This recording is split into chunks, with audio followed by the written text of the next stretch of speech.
The African Continental Free Trade Area is expected to increase the share of intra-African trade by up to 50% between 2020 and 2040, remove tariffs on 90% of goods, liberalize services, and tackle other barriers to inter-African trade.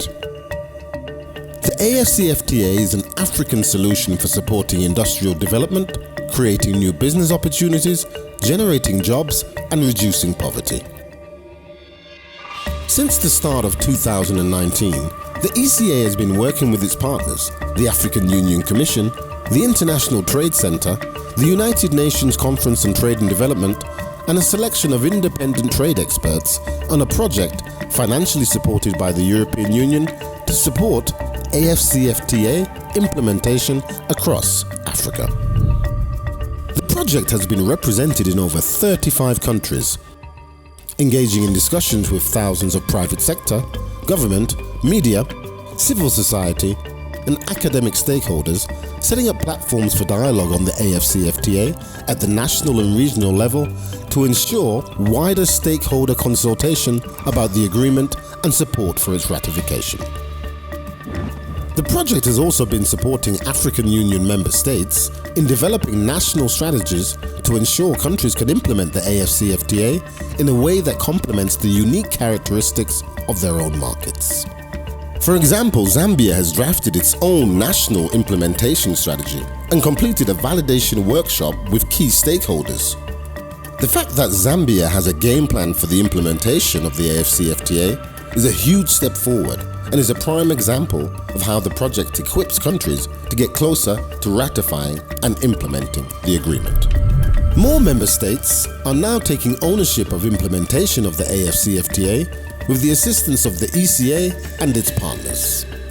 It's really important to have all these stakeholders in one place, especially we are moving from the one country focused approach to regional collaborative continental approach.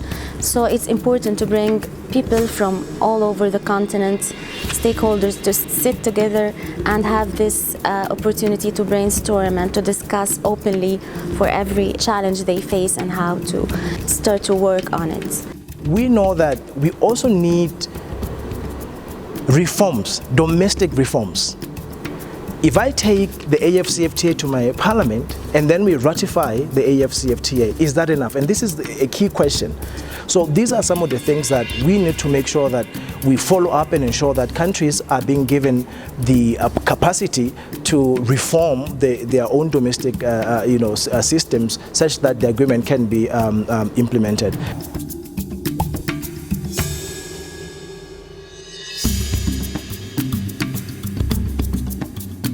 The challenge is to make the African Union relevant and to bring it closer to the African people. And that is what makes a forum like this of civil society, the businessmen, the parliamentarians, the non-governmental people, the students, the ladies, the gentlemen, the market women. They are the people that Africa needs to mobilize and reach, and whose support is so critical to the success of any governmental endeavor. So this forum has been, for me, a revelation and a challenge, and it has showed us just what we have been able to do right, and also even more importantly, to show us what we have not been able to do quite so well, and to give us the impetus to focus on them and improve. So it's by expanding the discussion to bring in civil society that I think we can hope to get the free movement protocol better understood at a very grassroots level, and its linkages with the AfCFTA better understood by the citizenry, without which its implementation, its domestication at national level will continue to be a challenge.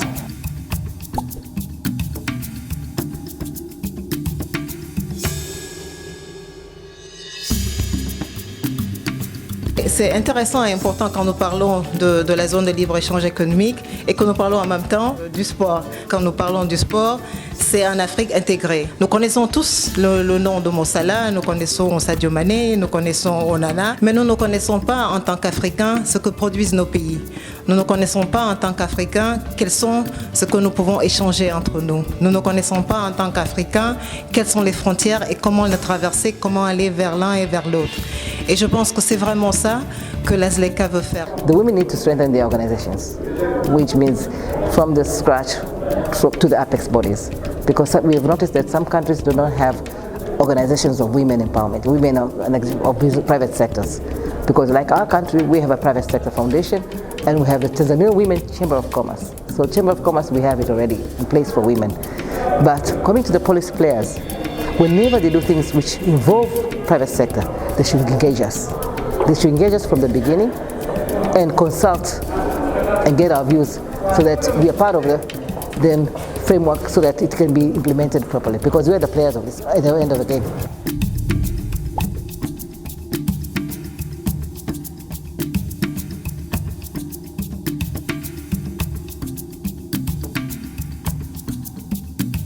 Everyone appreciates that the environment is being put in place, but the only persons to act in that environment are the private sector and the businesses who are in the manufacturing of goods or the provision of services, because you need both. Goods cannot be produced without services, and for services to be active, they need to find commodities or other services that are required within that environment. So it is very critical that everyone takes their part and plays their role.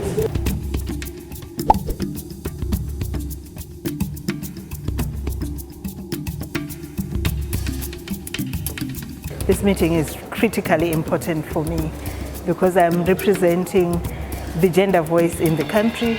I'm representing women that are doing business.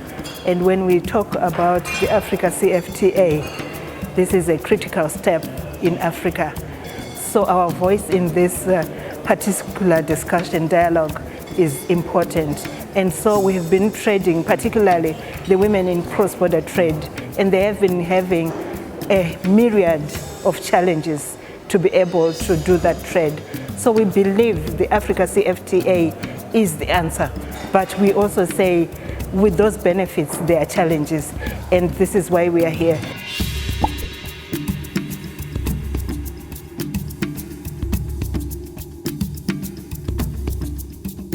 In the context of the SME, it's very important to understand that the market is also open for the SME in the continent.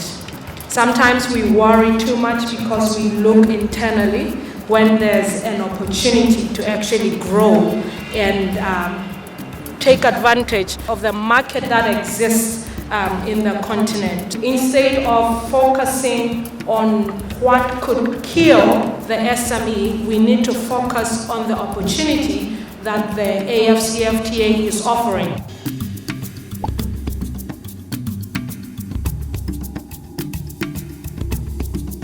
What you need to understand about the pharmaceutical industry is that it's a high finance intensive industry because of all the specialized sensitive inputs that we have to put into this. As industry, we need to realize the principles that therefore drive the prices down, and that is the high quantities that you need to produce, what we call accessing the economies of scale. And to access economies of scale, we need to look at Africa as a continent. In addition, the project has supported media workshops, providing support to journalists who are covering Africa's free trade story by providing relevant data around intra-African trade. I think it is a plus that the UNECA has brought journalists for the workshop, because where we stand right now as a continent, we need to understand, especially as storytellers, how should we tell the story of the continental free trade area. The ECA continues working on implementation of the AfCFTA with support of its partners and closely with AU member states to deliver the Africa we want. An integrated, industrialized Africa that is creating new business opportunities, generating jobs, and reducing poverty. What Africa needs the most, especially in getting this thing done, is political will. There is no price attached to political will. It's us deciding that we really want to do this. Our willingness to share the African market, our willingness to share or to pool resources to build capacities that are going to actually create a huge industrial presence in Africa that is African and African owned, and we're not just consumer community for the rest of the world.